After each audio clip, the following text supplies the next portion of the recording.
Allah Subhanahu wa taala sudah jelas, ya.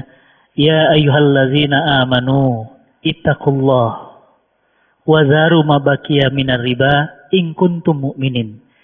Jadi kalau kita orang beriman, bertakwalah kepada Allah, tinggalkan sisa-sisa riba yang belum kita pungut. Apa? Jika kita mengaku beriman. Jadi keimanan kita tuh sama Allah dipertanyakan. Kamu ngaku iman tapi masih makan riba. Apa kata Allah? Fa illam taf'alu. Jika kalian tetap makan riba, fa'zanu biharbi minallah wa rasul. Maka kalian ini akan berani berperang melawan Allah dan Rasul. Yang perang melawan Allah dan Rasul siapa? Setan, iblis, siapa lagi? Orang kafir. Itu perang melawan Allah dan Rasul. Berarti orang yang makan riba, ya salah satunya adalah kartu kredit, pinjaman bank, tuh BPKB, jaminkan, sekolahkan BPKB, sekolahkan SHM, itu riba. Jadi sedikit saya tambahkan, ya bahkan Rasulullah SAW ya juga menyatakan dalam banyak hadisnya, salah satunya adalah 1 dirham, bukan 1 dinar, 1 dirham. Dirham itu perak. Makan riba itu dosanya setara dengan 36 kali zina. Antum bayangin orang 36 kali zina itu gimana? Itu setara dengan 1 perak. Gimana kalau kita makannya itu beli rumah dari riba, beli mobil dari riba, uang kuliah dari riba, bahkan membangun negara dari riba, hancur. Oh enggak Ustaz, buktinya Amerika itu maju. Kata siapa? Antum tahu? Udah baca buku Amerika Number One? Kalau belum, cari. Itu buku langka, saya punya. Isinya apa? Ditulis oleh pakar politik ekonominya Amerika sendiri. Apa katanya? Amerika Number One. Memang Number One teknologinya.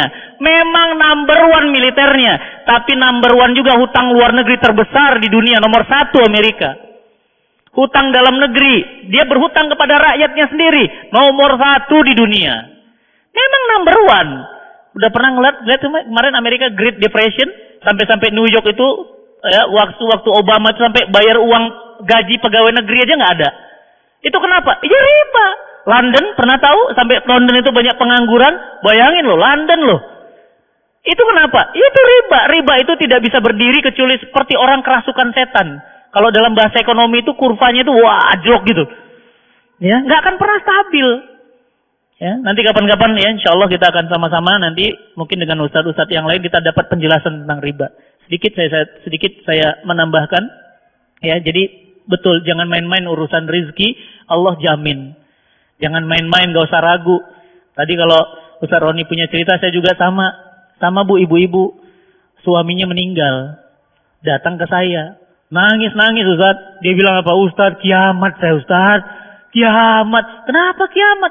Suami saya meninggal Ustaz. Saya gak punya anak.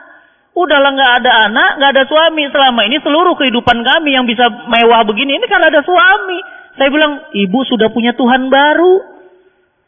Tuhannya suami. Saya bilang, bu, ibu jago ngapain? Ibu kan orang Padang. Kata ibu saya sih, saya jago buat rendang. Ibu tahu ceritanya? Ini kisah nyata. Saya bilang, mana rendangnya sini? Saya kan bapak saya Sumedang, ibu saya Jawa, tapi saya lahir dan besarkan di Medan. Lidah saya lidah Medan. Apa? Ya suka makanan Medan. Padang itu suka banget. Ya, jadi begitu makan rendang beliau, saya bilang, ini rendang kelas dunia, bu. Saya bilang, masa Ustaz? Si ibu mah. Bu, sini yuk. Saya bawa ke pengajian. Dia nggak percaya tentang rezeki dari Allah. Saya bilang, bu, tester. Tester ibu-ibu semuanya. Ibu-ibu Masya Allah. Ustaz, saya 2 kilo. Ibu, 3 kilo. Kayak dilelang gitu. Ibu, 5 kilo. Total berapa pengajian? 1 kali pengajian itu. 100 kilo. Antum tahu 100 kilo? Setara dengan 1 sapi. Jadi dia beli 1 sapi buat rendang khusus. Buat rendang orderan. Sekarang antum tahu, beliau pindah ini ke Banjarmasin. Sekarang karyawannya ada 12 orang, perusahaan rendang. Siapa Tuhannya? Ar-Razzaq. Allah. Bukan suami. Dia bilang apa? Ustaz, alhamdulillah suami saya nggak ada. Kenapa? Kalau ada suami saya. Loh, tadi bilang suaminya nggak ada, kiamat. Kenapa? Alhamdulillah Ustaz, sekarang uang jadi milik saya semuanya. Kalau ada suami, memang suami saya banyak duit. Tapi apa? Uangnya di suami. Ya. Nah, yang kedua. Ya, yang kedua tentang bagaimana kita menerapkan Quran ada 3, menerapkan individu, menerapkan di masyarakat, menerapkan di negara. Menerapkan di individu gimana? Ya apa yang individu bisa. Contoh, ya ayyuhallazina amanu kutiba alaikumusiyam. Saum, antum individu, nggak usah nunggu negara. Ya ayyuhallazina amanu kutiba alaikumussalah wa atuz zakah. Individu. Apa kata Al-Quran lagi? Aufu bil uqud, penuhi akad kalian. Antum pinjem uang saya, ya kan? Misalnya, berapa? 10 juta. Kapan antum ganti? 3 bulan ya Ustaz. Oke, saya transfer. Akadnya 3 bulan. 3 bulan di telepon nggak diangkat, di SMS nggak jawab, ketemu pura-pura nggak ada masalah. Coba bayangin. Apa saya bilang? Antum nggak sesuai Quran. Kenapa? Janji antum nggak begitu. Janji. Kenapa? Karena antum sudah janji sama saya dan itu adalah wajib antum penuhi. Amal individu. Amal masyarakat gimana? Amar ma'ruf nahi mungkar.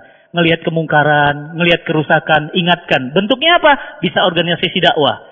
Bisa organisasi politik. Tadi yang Ustaz Roni katakan, kita harus sadar politik. Bahkan politik itu adalah bagian dari Islam. Ya, politik itu bagian dari Islam. Jadi kalau antum nggak mau belajar politik, berarti antum mencampakkan Islam dalam dunia politik. Berarti antum mirip pernyataan Presiden negeri bebek. Negeri bebek, ada negeri bebek. Presidennya bilang begitu. Sekali lagi, pisahkan agama dari politik. Saya katakan, pisahkan agama dari politik. Cukup pisahkan agama dari 3 kali diulang-ulang. Bayangkan. Untuk apa? Jangan bawa agama dalam politik. Ya, nah maka amal Al-Quran untuk yang sifatnya level negara. Apa? Contoh, hukum potong tangan. Ya kan? Sariku asarikatu fakto waidihuma. Nggak bisa antum melihat orang pencuri, sini tangannya. Tok, ambil pisaunya. Keprok. Ini zina, iya. Zina, oh iya, tangkap. Rajam, cambuk. Nggak bisa. Haram hukumnya. Kenapa?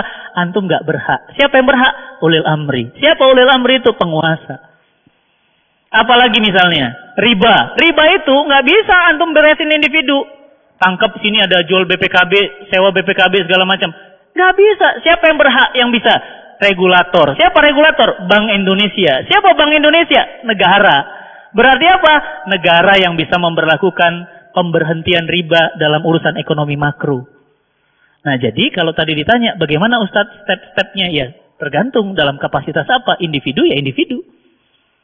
Contoh, Al-Quran bilang, la tadkhulu buyuta ghairu buyutikum hatta tasta'nisu. Janganlah kalian masuk rumah yang bukan rumah kalian sebelum kalian dapat izin. Saya ke rumah Ustaz Roni, nggak diizinin sama beliau masuk. Ya sudah, saya di luar. Apa kata beliau? Ustaz, afwan, di luar dulu ya. Ya baik Ustaz, sampai sore ya, saya datangnya pagi misalnya. Ya di luar aja. Kenapa? La tadkhulu buyuta ghairu buyutikum hatta tasta'nisu. Nggak boleh. Kalau kata beliau, Ustaz silahkan masuk. Masuk saya. Kalau Ustaz maaf pulang dulu. Nanti sore datang lagi. Pulang. Kenapa? Itu sesuai Quran. Sifatnya pribadi. Yang mbak-mbak sesuai Quran secara pribadi gimana? Ya jilbab. Hijab. Itu pribadi. Apalagi? Banyaklah. Ya. Nah jadi saya pikir itu. Ya, bagaimana kemudian Al-Quran mengajarkan kita agar melaksanakan Quran secara pribadi, secara masyarakat, dan secara bernegara. Allah a'lam bishawab.